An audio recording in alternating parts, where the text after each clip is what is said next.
ناس كتيرة قوي بتسأل هو مين يسوع المسيح؟ ناس كتيرة قوي بيبقى عندها علامات استفهام كتيرة. ناس كتيرة بتبقى عايزة تبحث وتعرف هو مين الشخص ده؟ ليه الشخص ده اتجسد؟ ليه الشخص ده جه؟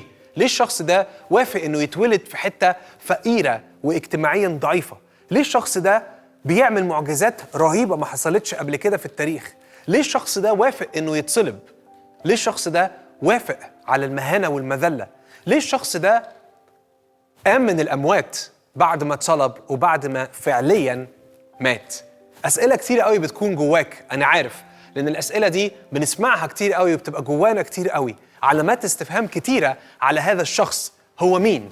نفسي قوي أشجعك، خد خطوة بإنك تعرف الشخص ده أكتر، خد خطوة بإنك تقرب من الشخص ده أكتر. ناس كتيرة قوي حوالينا أعرفها بشكل شخصي، حياتها اتغيرت في اللحظة اللي هي قالت له وريني نفسك، أنا فعلا عايز أعرفك، أنا فعلا عايز أعرف أنت مين.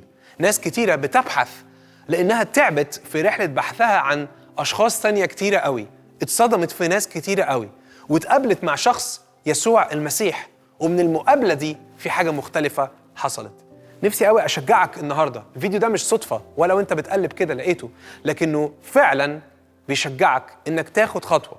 حد دلوقتي بيسأل طب آخد خطوة إزاي إن أنا أعرف يسوع المسيح؟ واحدة من أقوى الحاجات اللي أنت ممكن تعملها إنك تشوف في الكتاب المقدس بيتقال عليه إيه. حاجة تانية نقدر نساعدك بيها هو إن أنت تقدر تبعت لنا مسج في الانبوكس بتاع الصفحة، أو تقدر تكتب كومنت وتقول أنا عايز أعرف يسوع المسيح هو مين؟ أنا عايز أفهم يسوع المسيح هو مين؟ أنا عايز أدرك وأستوعب يسوع المسيح هو مين؟ وعلشان كده في حد هيكون بيرد عليك وبيتابع معاك، وصدقني مش هنبخل بأي معلومة أو بأي جملة أو بأي حاجة إضافية نقدر نضيفها في رحلة بحثك عن شخص يسوع المسيح. واللي أقدر أوعدك بيه إن مفيش حد دور عليه ما لقاهوش، لأن هو كمان بيدور عليك.